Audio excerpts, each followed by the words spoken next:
kalau dalam kepercayaan sebagian masyarakat itu jangan sampai disebut namanya. Ada beberapa orang tertentu yang bisa melihat.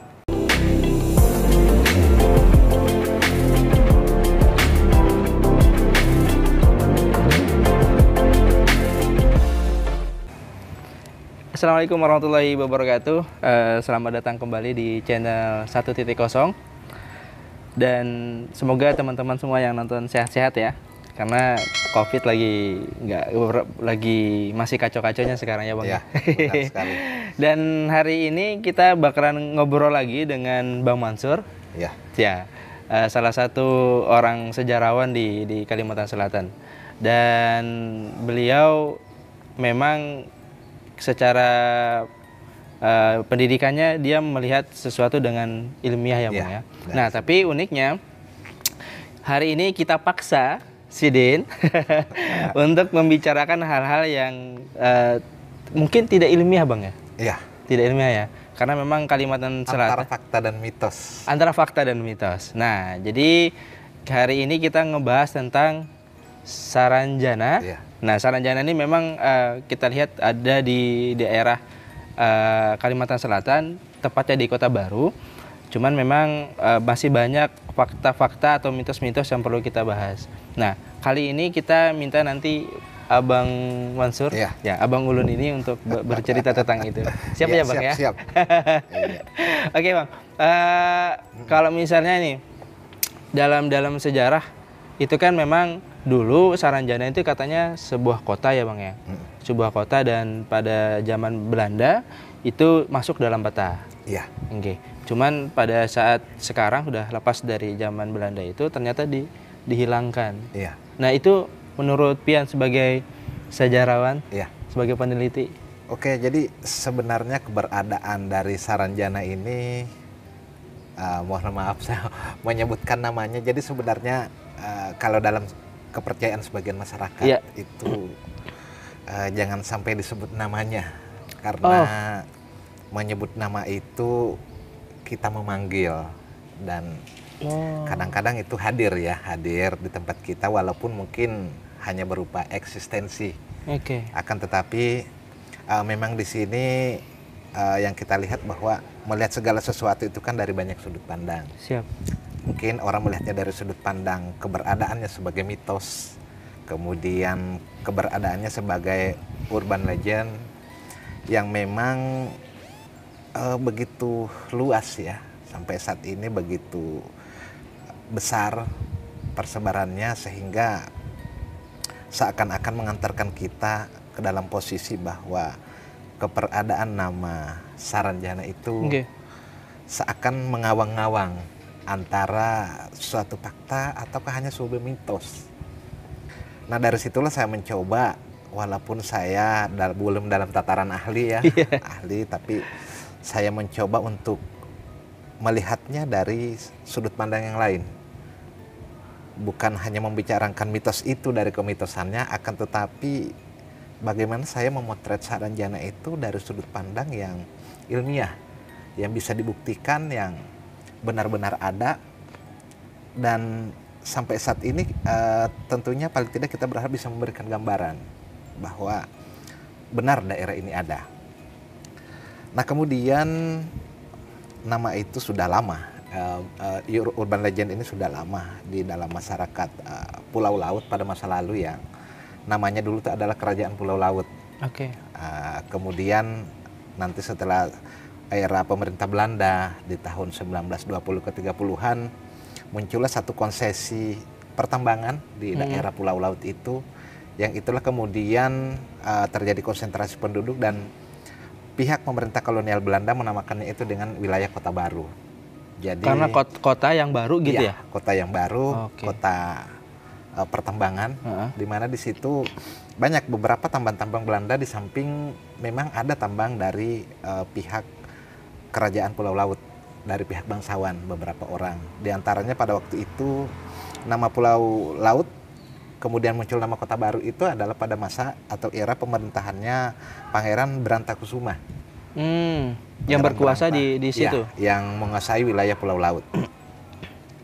Nah kemudian mitos itu sudah lama, sudah lama ada, kemudian baru di beberapa dekade terakhir ini memang karena sering terekspos, sehingga banyak sekali pandangan-pandangan masyarakat yang muncul, kemudian juga banyak sekali cerita tentang kejadian-kejadian yang dialami oleh beberapa orang masyarakat setempat yang memunculkan banyak sekali prasangka atau praduga tentang komitosannya, terlepas dari kita percaya atau tidak. Tapi saya yakin keberadaan Saranjana itu adalah suatu telaahan mengenai perbedaan dimensi. Jadi dimensi manusia, dimensi alam lain yang sebenarnya antar dimensi ini sangat tipis bedanya. Nah dari sudut itulah saya berusaha untuk meneliti, mengkaji benar-benar ada apa tidak gitu kan. Kemudian bagaimana mengurai aspek-aspek komitosan dari sudut ilmiah itu cukup sulit. Karena kita harus mencari bahan dan nggak kelihatan juga kan Bang? Karena tidak terlihat. Tidak terlihat. Mengkaji secara ilmiah sesuatu yang tidak terlihat. Karena kita tidak bisa memakai metode ilmiah itu ya dengan metode yang tidak terlihat, tidak ada seperti itu kan. Susah pembuktiannya kan? Iya, agak sulit. Dan saya yakin juga masyarakat yang menonton yang ingin mengetahui bagaimana Saranjana itu pasti masing-masing memiliki sudut pandang yang berbeda. Ada yang melihatnya bahwa itu hanya mitos, ada yang melihat bahwa itu urban legend, ada yang melihatnya bahkan menyebut namanya saja itu tidak mau. Karena persoalan itu tadi, masalah eksistensi dan masalah kemunculan. Bicara tentang Bang, tentang geografinya juga Bang. Kan kita sebelum di tag tadi kita udah ngobrol sama Abang tentang Saranjana ini. Ternyata memang ini sebuah kayak tanjung gitu ya Bang ya, yang daratan yang menjulur ke laut. Kalau misalnya ini kan sekarang sudah nggak ada tuh. Kira-kira benar nggak Bang kalau misalnya secara geografik ternyata tanjung itu tenggelam oleh laut, jadi nggak kelihatan lagi gitu. Oke, dari sudut geografis memang perlu kita kaji ya. Yang pertama saya menduga bahwa sebenarnya Saranjana itu kalau dalam penelitian kolonial itu sebenarnya sudah dipetakan. Artinya kalau sudah dipetakan itu berarti benar-benar ada. Kan tidak mungkin menuliskan daerah tanpa adanya daerah itu gitu kan. Artinya berpijak dari peta Solomon Muller di tahun 1845 yang memetakan tentang daerah-daerah pesisir di Borneo bagian tenggara, itu memang sudah sangat jelas sekali menuliskan nama Saranjana sebagai suatu nama daerah suatu nama daerah Tanjung atau Huk Saranjana. Cuma memang di situ dia menuliskan ada sedikit pelafalan yang membeda. Dia menuliskan Seranjana. Kalau kita kan mengenalnya sekarang dengan Saranjana. Tapi itu saya melihatnya itu daerah yang sama dan itu hanya perbedaan pelafalan. Itu bukti yang pertama yang saya lihat secara ilmiah, yaitu munculnya sebuah peta di tahun 1845. Nah ceritanya waktu itu kan Solomon Muller itu adalah seorang peneliti yang ditugaskan oleh pemerintah Belanda. Yang pada era itu kan pemerintah Belanda memetakan daerah-daerah kekuasaannya, jajahannya. Dan dari Sabang sampai Merauke gitu ya, dari wilayah Hindia Belanda itu kemudian dipetakan, termasuk yang detail-detailnya pun dipetakan. Yang termasuk tadi Huk Saranjana yang terletak di pesisir tenggara Kalimantan. Nah kemudian inilah yang nantinya menginspirasi seorang peneliti yang lain, penulis yang lain, yaitu Peter Johannes Speth di tahun 1850-an sampai ke 1860 membuat suatu kamus. Jadi kamus itu menceritakan tentang banyak hal, terutama daerah-daerah yang ada di Borneo. Nah di situ dia menuliskan Saranjana ada. Jadi Saranjana ini adalah satu daerah yang ada di sudut tenggara Borneo atau Kalimantan. Tepatnya di wilayah Pulau Laut. Nah dari situlah saya berkesimpulan dari dua hal ini saja sudah mengindikasikan bahwa memang Saranjana itu ada. Saranjana itu ada. Terlepas mungkin nanti kita bisa lihat lagi dari sudut pandang yang mana bahwa apakah Saranjana itu sebuah daerah saja? Kemudian Saranjana itu apakah nama masyarakatnya, pemimpinnya? Apakah waktu itu sudah menjadi sebuah kota atau tidak? Nah itu yang masih belum ditemukan sumber-sumber, baik itu pada masa pemerintah Belanda ataupun setelahnya pada masa kemerdekaan. Cuma satu hal yang cukup unik, bahwa kenapa nama Tanjung atau Huk Saranjana itu kemudian tidak ada. Itu. Nah setelah eranya sekitar tahun 1900-an.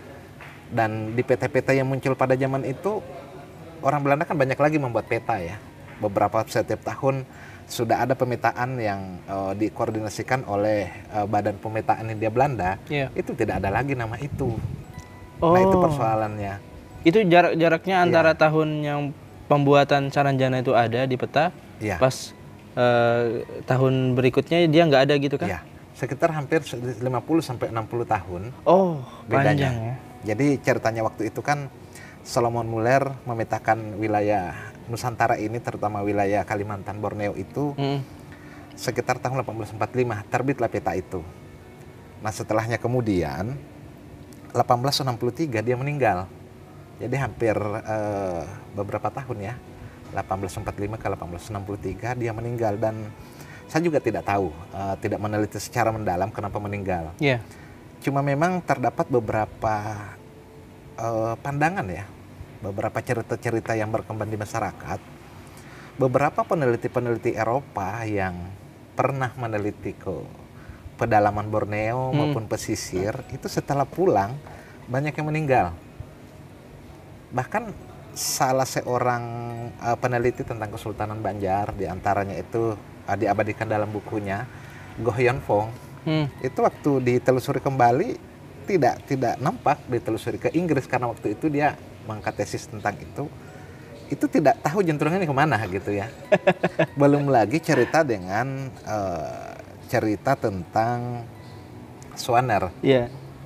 Jadi nanti kan ada nama penggunaan Swaner dan Muller. Swaner itu diduga dalam pandangan masyarakat itu membawa satu benda. Jadi membawa semacam bentuk permata ya, permata dibawa ke Belanda, dipersembahkan ke Ratu Belanda, dan ternyata tidak lama setelah itu meninggal. Yang membawa tadi? Iya, yang membawa tadi itu pada tokoh yang lain. Jadi itu tokoh Swaner yang diabadikan menjadi nama pegunungan sekarang. Swaner ya? Ya, di wilayah jalur pegunungan Meratus. Nah mengenai si Muller itu tadi 1863 meninggal, saya tidak tahu apakah berhubungan dengan Saranjana atau tidak. Tapi saya menduga waktu itu ada sesuatu gitu ya, ada sesuatu sehingga nantinya di 1863 setelah petanya dipublish kemudian meninggal. Tapi Bang, kalau para peneliti kan, para peneliti biasanya orang yang haus tentang informasi ya Bang ya. Terus pengen mencari sesuatu walaupun itu di luar dari kapasitas seorang manusia. Kira-kira Muller dengan para peneliti lain itu kira-kira dia ke alam sebelah nggak Bang? Yang saya lihat kalau dari dulu ya, orang-orang Belanda adalah peneliti Belanda ya, adalah orang-orang yang realistis, selalu mengedepankan metode-metode yang ilmiah, dan walaupun mungkin mereka percaya juga ada dimensi lain selain dimensi manusia, tapi saya menduga mereka, karena mereka lebih ini ya, kalau orang Eropa itu lebih mungkin dalam catatan-catatan dia itu nggak ada diceritakan. Cerita tentang bagaimana suatu mitos, bagaimana penampakan dan sebagainya, eksistensi dan sebagainya, sangat minim sekali ditulis oleh orang Belanda. Mereka selalu menulis yang nyata. Jangan-jangan yang dilihat yang tidak nyata itu karena dilihat oleh mata jadi kan nyata juga Bang ya. Jadi saya melihat misalnya pada waktu itu sejaman dengan Muller ya. Waktu itu ada seorang pelukis. Jadi Hendrik von Gaffron itu dia melukis beberapa budaya masyarakat, baik itu geografis maupun budaya, hingga pakaian maupun senjata. Dia hanya banyak melukis di seberang sini, di Kalimantan seberang ya, mulai dari wilayah Pagatan, kemudian sampai ke wilayah Tanah Laut. Dan saya agak ini juga ya, agak menjadi bahan pemikiran ya. kenapa dia tidak pernah melukis ke daerah Pulau Laut? Iya. Persoalannya, apakah daerah Pulau Laut itu masih terkungkung dalam komitosan? Karena waktu itu kan namanya adalah Pulau Halimun dulu awalnya ya, Pulau Laut Pulau Halimun. Banyak orang percaya bahwa sejak era namanya Pulau Halimun itu Saranjana sudah ada. Iya. Kemudian berkembang sampai menjadi nama Pulau Laut. Oke. Nah dari situlah nanti muncullah beberapa nama-nama tokoh, karena ada juga yang menggolongkan penamaan nama Saranjana ini nanti muncul seiring dengan kemunculan penamaan tempat lain, karena ada 2 tempat yang berawalan sarang di situ ya, ada Sarang Tiung, kemudian ada Sarangjana. Apakah ini berhubungan dengan sarang ya, sarang sebagai tempat bermukim suatu kelompok binatang ya atau tidak, saya masih meneliti lebih dalam. Cuma kalau dalam kosakata India, jadi saya berusaha mencari lebih jauh, banyak sekali ya perbandingan dari sudut bahasa. Misalnya siapa nama Rhoma Irama, dia menulis tentang Terajana. Apakah jana dalam nama Terajana itu sama nggak dengan Saranjana? Saya belum bisa memastikan. Maknanya mungkin? Maknanya. Oke. Terus bisa misalnya lagi lagu Sarangheo, lagu Sarangheo, lagu Korea gitu ya. Sama nggak maknanya lagu Sarangheo itu dengan sarang yang ada di nama Saranjana atau Sarantiung? Oke. Sampai saya meneliti lagi ke kosakata India. India, ternyata di India dalam buku Indian Case ada nama Saranjana. Itu menuliskan Saranjana itu adalah sebenarnya merujuk, artinya itu merujuk sebuah nama yang artinya itu sesuatu tanah yang diberikan. Jadi Saranjana itu berarti tanah yang diberikan. Itu dalam bahasa India. Nama, jadi sampai sekarang masih dipakai. Perusahaan bernama Saranjana. Mungkin kalau nanti di googling ya, perusahaan, kemudian ada juga beberapa lokasi-lokasi yang dinamakan dengan Saranjana. Apakah ada kaitannya dengan Saranjana di Kalimantan Selatan, di Pulau Laut? Itu masih menjadi perdebatan. Cuma memang kalau di dalam penelitian dari beberapa ilmu akademisi di Pulau Laut, bahwa memang ada peninggalan Hindu lama yang berkembang dulu sebelum Islam di Pulau Laut. Jadi kemungkinan besar pengaruh-pengaruh nama Hindu, karena perlu kita tahu bahwa Saranjana itu bahwa nama-nama dalam kitab Weda itu ada yang memiliki kemiripan dengan Saranjana. Nah, kemungkinan besar ada hubungannya antara peninggalan Hindu lama dari India menggunakan bahasa India nama Saranjana, dengan nama yang ada di wilayah Saranjana sekarang. Termasuk hubungannya nanti dengan peninggalan batu-batu besar pemujaan ya. Ada beberapa orang yang percaya di lokasi Saranjana saat ini ada peninggalan batu besar. Dinamisme ya, paham dinamisme. Kalau kami yakin kepercayaan Hindu lama, kepercayaan orang lokal itu nantinya akan menimbulkan pembauran ya di situ. Sehingga apakah nanti adanya akulturasi budaya India maupun orang-orang lokal di Pulau Laut, itulah yang nanti memunculkan suatu penamaan yang dinamakan dengan Saranjana. Jadi kembali ke persoalan nama. Jadi selain dari nama India Saranjana, penamaan Saranjana juga muncul di dalam mitos masyarakat. Jadi kita harus melihatnya juga dari dalam ya, mitos masyarakat setempat. Seperti yang ditulis oleh Ibu Norma Sunah dulu meneliti tentang mitos Saranjana, bahwa keberadaan nama Saranjana itu berhubungan dengan legenda Pulau Halimun. Pulau Laut yang kemudian menjadi sekarang Kabupaten Kota Baru. Jadi di era mitos bahwa ada raja yang bernama Raja Pakurindang memiliki putra yaitu Samburanjana dan Sambubatung. Sambubatung. Nah, yang nantinya kemudian ada memunculkan semacam konflik, sehingga akhirnya Sambubatung itu daerah wilayah itu dibagi 2. Sambubatung ini di wilayah dunia nyata, yang kemudian nantinya dipercaya masyarakat bahwa dari nama Sambubatung itu menjadi nama Gunung Sabatung yang ada di wilayah Pulau Laut Kota Baru. Kemudian salah seorang anaknya, anak dari Raja Pakurindang itu ke alam sebelah. Dia tidak mau berkumpul di alam nyata, yang itulah menjadi Samburanjana tadi ya, yang akhirnya bermetamorfosa, berubah-ubah penamaannya sampai sekarang dinamakan dengan Saranjana. Jadi mitos tentang Sambu Batu dan Samburanjana, yang memang pada era itu dia ke alam sebelah. Iya. Tetapi persoalannya, kalaupun dia ke alam sebelah, kenapa muncul di dalam peta? Kan seperti itu. Kenapa muncul di dalam peta? Apakah artinya memang pada era tahun 1845, kemudian satu lagi ya di peta terbaru yang kami dapatkan ya dari riset terbaru, bahwa di tahun 1913 ada. Masih ada ya, Bang? Masih ada. Jadi apakah memang dia memiliki periode kemunculan ataupun tidak? Misalnya 100 tahun. Berapa tahun? Ya, itu timbul lagi kayak gitu ya. Lagi. Karena hanya 2 peta itu yang saya dapatkan. Peta 1845, kemudian 1913. Tidak cukup 100 tahun, nggak sampai ya. Nggak sampai 100. Sampai 100 tahun, ya 50 tahunan lah, anggap seperti itu. Ada lagi di dalam peta itu. Apakah ini memang ada suatu periode kemunculan atau tidak? Nah, itu yang menjadi persoalan sampai sekarang. Kalaupun seandainya memang dari segi mitosnya dia ke alam sebelah, berarti tidak akan mungkin ada di dalam peta.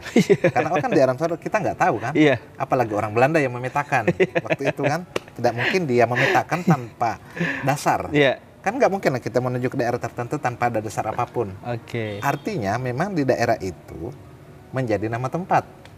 Entah ditempati komunitas, seperti yang saya katakan tadi, ditempati oleh menjadi nama daerah, atau bahkan sudah menjadi kota. Jadi kalau melihat dari yang Pian bahas tadi dan kita bicarakan, kalau mitos itu berarti masyarakat di situ sudah mempercayai bahwa di situ kota gaib. Itu berarti pada saat mitos itu muncul nggak, Bang? Ya, jadi awal mula kemunculan mitos itu sangat sulit ya untuk merunut dari angka tahun memang. Karena kan mitos itu sudah ada dalam masyarakat, dan berkembang itu masyarakat tidak memiliki catatan tertulis. Mulai kapan cerita Saranjana ada? Dari mulut ke mulut aja cerita. Karena dari dulu kan orang-orang asli kita tidak mengenal tulisan. Sehingga agak sulit untuk membuat semacam prasasti, membuat semacam tanda bahwa itu memang daerah Saranjana, dia munculnya tahun berapa, ataukah itu nama raja dan sebagainya, itu belum ada tanda tertentu. Nah, dari situlah saya beranggapan bahwa kalau tahun 1445 itu muncul dalam peta, artinya memang daerah itu ada, atau minimal itu dibicarakan orang bahwa itu menjadi daerah yang ramai. Masalah dia apakah memang itu menampakkan diri atau tidak, itu di luar persoalan ilmiah. Tetapi saya yakin daerah itu benar-benar ada. Artinya saya berkesimpulan bahwa Saranjana itu menjadi semacam fakta. Itu satu fakta yang benar-benar ada dan ada buktinya. Nah, nama tadi juga, jadi itu tadi ada mengatakan Saranjana dari kosakata India. Ada juga versinya bahwa dari putra Raja Pakurindang yang bernama awalnya itu bernama Samburanjana. Dan itulah kemitosannya. Nah, kalau kita tarik ke sini, Bang, kita tarik ke sini, kan bicara tentang mitos, terus kita bicara tentang kemodernan. Masyarakat Kota Baru yang menurut yang Pian tahu, ada nggak menyangkal tentang kota Saranjana atau kota yang tidak terlihat itu? Jadi setahu saya sepanjang riset mewawancara beberapa, tidak ada yang menyangkal bahwa itu tidak ada. Itu semuanya benar-benar memang ada, dan dibuktikan dengan banyak sekali kejadian yang menyangkut dari masyarakat maupun orang luar. Jadi bukan hanya masyarakat sendiri yang berusaha untuk memunculkan sebagai urban legend, tidak. Tetapi orang luar pun mengalami banyak hal. Termasuk banyak sekali ya kita baca di media online. Tentang adanya pesanan alat berat yang ternyata diantar sampai sekarang tidak ada orangnya ya. Dan katanya sudah dibayar cash loh, Bang. Iya, sudah dibayar cash. Kemudian ada lagi banyak ya. Selain itu ada juga yang memang misalnya tentang keberadaan sosok dari seorang masyarakat ya, yang memang sering ya keluar masuk di wilayah itu. Nah, itulah cerita di masyarakat. Terlepas dari percaya atau tidak, tapi itulah yang berkembang dan diyakini benar-benar ada. Seperti itu. Kalau menurut Pian nih Bang, jika memang masyarakat di Kota Baru itu mempercayai tentang kota Saranjana dan atau kota yang tidak terlihat, berarti Pian ada keyakinan nggak secara personal yang orang gaib atau yang disebut jin itu ada di situ? Ya. Kalau secara agama kita memang kan diajarkan untuk yakin. Jadi saya yakin bahwa memang ada dimensi lain, ada alam lain selain alam kita. Entah persoalannya apakah itu dimensi yang membedakan, kemudian apakah juga itu karena persoalan-persoalan keyakinan. Cuma yang saya lihat bahwa memang dimensi lain itu ada. Oke, kemudian masalah apakah saya yakin atau tidak, kalau keyakinan tentang keberadaan daerah itu saya yakin. Memang pernah ada. Tetapi ya perlu kita teliti lebih dalam lagi, apakah itu memang seperti apa bentuknya saat itu masih menjadi pertanyaan-pertanyaan yang memerlukan penelitian ilmiah. Jadi saya rasa itu perlu diteliti kembali. Kemudian tadi pertanyaan yang kedua, bahwa apakah memang masalah keyakinan, kemudian yang kedua apakah memang benar-benar ada, saya yakin itu benar-benar ada. Terlepas dari nanti dalam perkembangannya akan memunculkan banyak hal, baik itu mitos, baik itu pandangan-pandangan ilmiah tentang daerah itu, tapi saya yakin bahwa daerah itu memang benar-benar ada. Tinggal kita aja lagi yang mau melihat itu dari sudut pandang mana. Kalau memang melihat dari sudut pandang masyarakat kan katanya ada beberapa orang yang dari sebelah itu ada yang sekolah Bang, sekolah di alam nyata seperti kita. Terus melihat dari kalimat dari masyarakat itu berarti secara tidak langsung ada orang yang di alam nyata ini ternyata orang gaib juga Bang. Nah saya juga mendengar hal seperti itu. Jadi kita agak sulit membedakan sebenarnya mana yang orang-orang dari daerah sebelah. Saya tidak mau menyebut namanya karena agak merinding ya. Dengan orang-orang yang memang ada di alam kita. Tetapi di beberapa media online menuliskan bahwa kalau kita melihat dari bibirnya itu tidak ada ininya, apa namanya, kelokan bibir ini rata, yang ini ya? Gitu ya, rata. Dan banyak yang pernah membuktikan itu. Entah terlepas dari benar atau tidaknya, tapi banyak yang meyakini itu. Masalah dia sekolah atau tidak, saya yakin dari perbedaan dimensi ini ya, perbedaan dimensi itu memang saya melihat di wilayah-wilayah itu ada kemungkinan yang memungkinkan perpindahan antar dimensi. Dan itu kayaknya lebih tipis dibandingkan dengan daerah-daerah yang lain.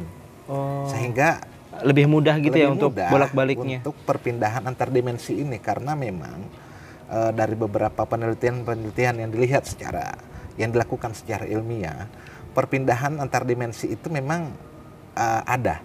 Akan tetapi tergantung dari sosok yang berpindah gitu ya, berpindah dimensi itu, dan kadang-kadang itu tidak bisa lama.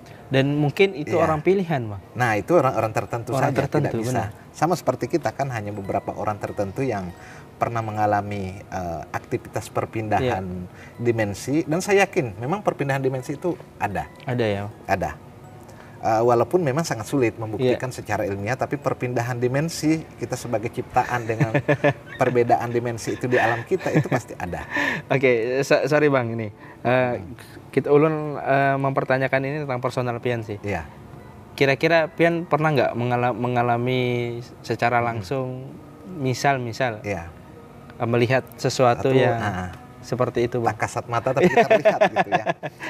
Saya selama ini termasuk aliran yang bukan dikatakan tidak percaya, akan tetapi memang tidak pernah melihat gitu ya, tidak pernah melihat suatu aktivitas atau eksistensi.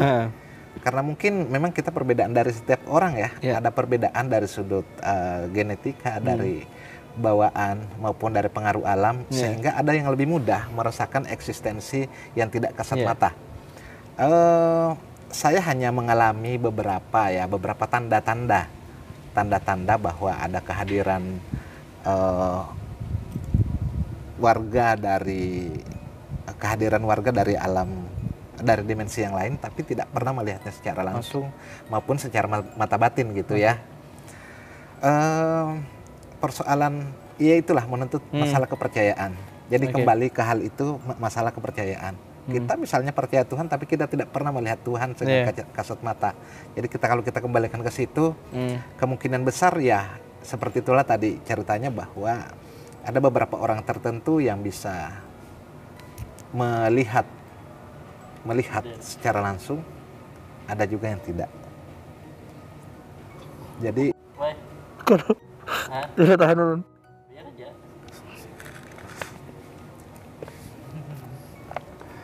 Emang kata Saranjana itu emang kurang.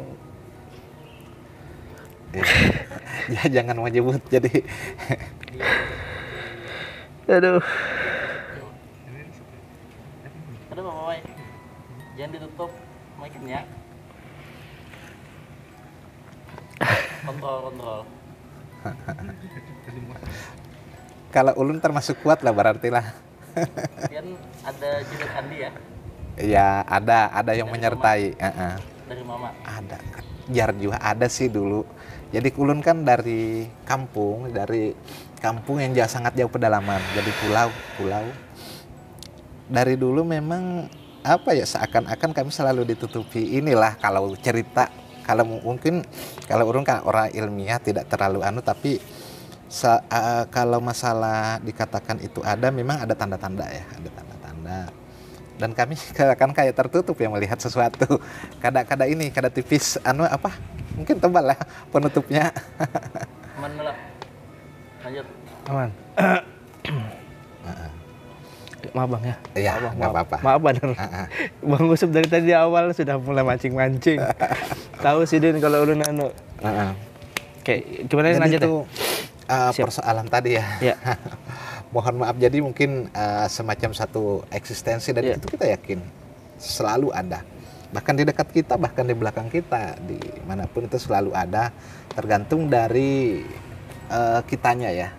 Kadang-kadang kalau aura terbuka, jadi faktor aura, faktor dimensi, itu sangat menentukan. Karena di beberapa tempat tertentu nanti akan terbuka dimensi itu, dan itu kita bisa melihat dengan kasat mata, kita bisa melihat dengan mata batin, dan kita bisa juga mengalami tapi tidak melihat. Nah, seperti itu.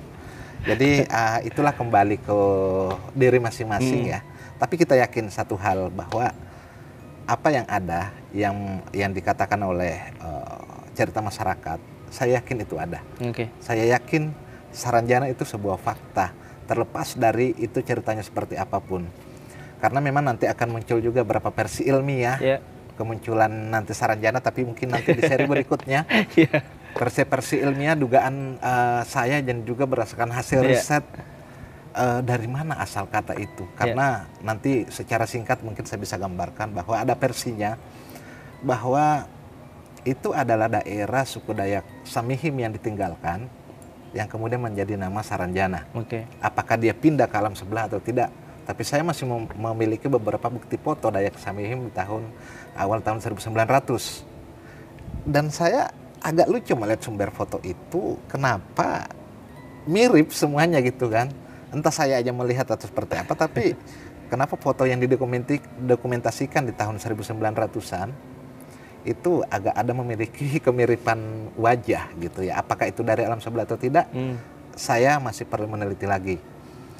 Kemudian hal-hal lain, bahwa asal mula Saranjana itu, bahwa itu adalah sebenarnya suatu visi, suatu negeri impian dari seorang pangeran.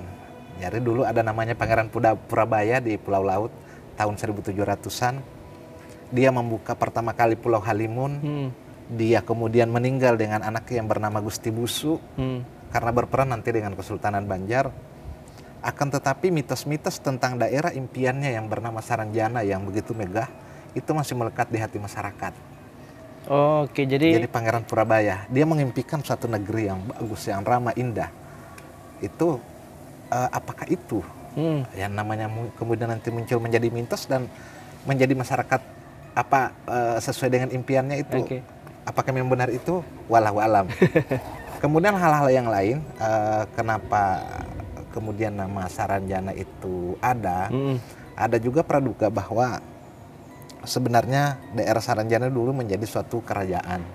Akan tetapi lama-kelamaan karena diserang oleh daerah lain.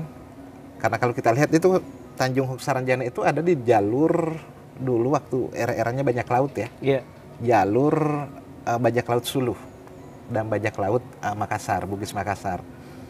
Jadi banyak yang percaya di situ bahwa Saranjana ada karena di Tanjung, tapi diserang dari negeri lain, akhirnya pindah ke alam dimensi lain, dan ada juga yang tercerai berai. Saya menduga itu benar adanya, karena memang kita lihat ada Tanjung Samalantakan dulu. Tanjung Samalantakan itu ada melantak senjata dulu untuk memerangi bajak laut. Jadi persoalan-persoalan itu banyak sekali yang ada dalam narasi-narasi sejarah yang tentunya perlu penelitian lebih jauh, dan kemungkinan bahwa itu pernah menjadi satu negeri, pernah menjadi wilayah, saya yakin itu pernah ada, walaupun memang saya belum terbuka mata batin, tetapi di satu sisi saya tidak berani menyebut namanya. Jadi sama ya konteksnya kalau kita lihat di novel-novel ini ya, di novel siapa tuh yang penyihir?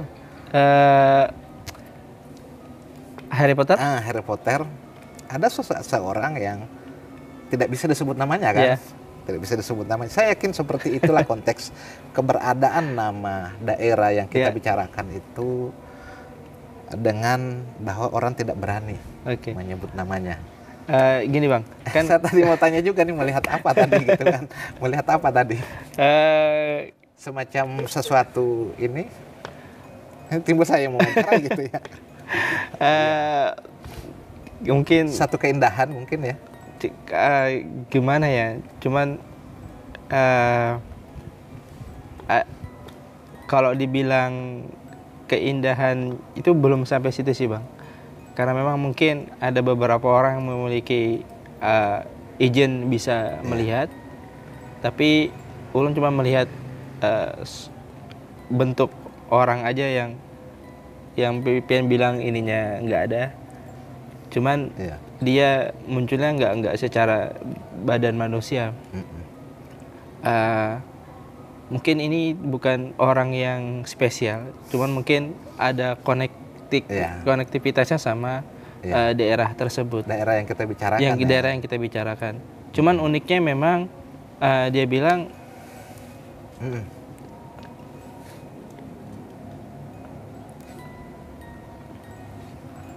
yang pengen bicarakan di yang terakhir tadi tentang kerajaan impian, bukan itu yang dimaksud.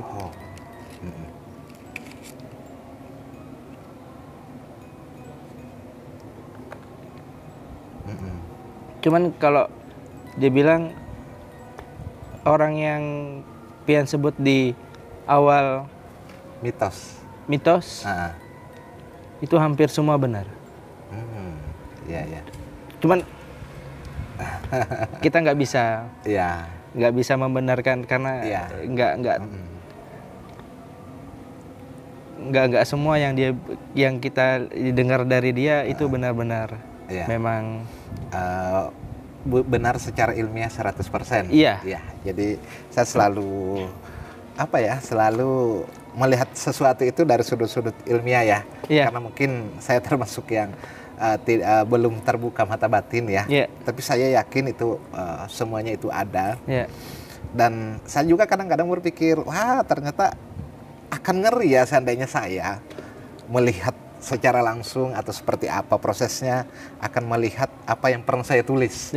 Karena selama ini selalu berkutat di hal-hal yang lama, hal-hal yang gaib.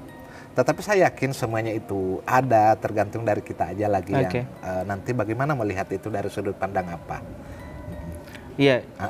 Kalau ini Bang, kan Abang sudah pernah meneliti tentang Saranjana sebelumnya Bang ya, ke Kota Baru. Dan Abang juga ada cerita bahwa ternyata file dari hilang Bang ya. Itu pian sekarang nggak mau meneliti lagi nggak Bang? Tertarik misalnya untuk meneliti kembali? Ada di tengah-tengah ya, antara berani dan tidak sebenarnya. Berani dan tidak. Tapi saya pikir kita tidak pernah mengatakan sesuatu itu yang buruk. Iya. Mencari, kita hanya ingin mengenang masa lalu itu sebagai sebuah memori yang tentunya harus diingat oleh orang-orang sekarang. Iya. Sebagai sebuah bagian dari pelajaran masa lalu yang tentunya akan menjadi pelajaran kita di masa yang akan datang. Iya. Karena kalau tidak ada masa lalu, kita tidak ada sekarang ini. Iya, benar. Saya hanya melihatnya dari sudut pandang itu, tidak ingin juga melihat bahwa sesuatu itu yang buruk, akan tetapi bahwa sesuatu itu malah dengan keyakinan bahwa kita percaya dengan sesuatu yang tidak kasat mata, kita akan menambah kepercayaan kita kepada Sang Maha Pencipta. Iya. Bahwa ternyata memang banyak hal yang selama ini hanya ruang lingkup kecil yang kita lihat, padahal sebenarnya semua itu sangat besar. Iya. Dan walaupun saya tidak melihat langsung, tapi saya sangat meyakini itu. Oke. Tutupnya. Terima kasih Bang atas penjelasannya. Sama-sama. Kemudian terima kasih juga pada teman-teman yang sudah menyaksikan 1.0 dan semoga informasi yang kita bicarakan tadi bisa menambah pengetahuan dan mungkin siapa tahu nanti dari teman-teman yang nonton 1.0 pengen cari tahu langsung Bang ya. Ya, boleh. Ke Kota Baru langsung, dan kalau misalnya nanti ada pendapat atau masukan silahkan nanti di komen di YouTube kita ya Bang. Ya. Terima kasih banyak Bang ya. Ya, sama-sama. Oke, Assalamualaikum warahmatullahi wabarakatuh. Ya.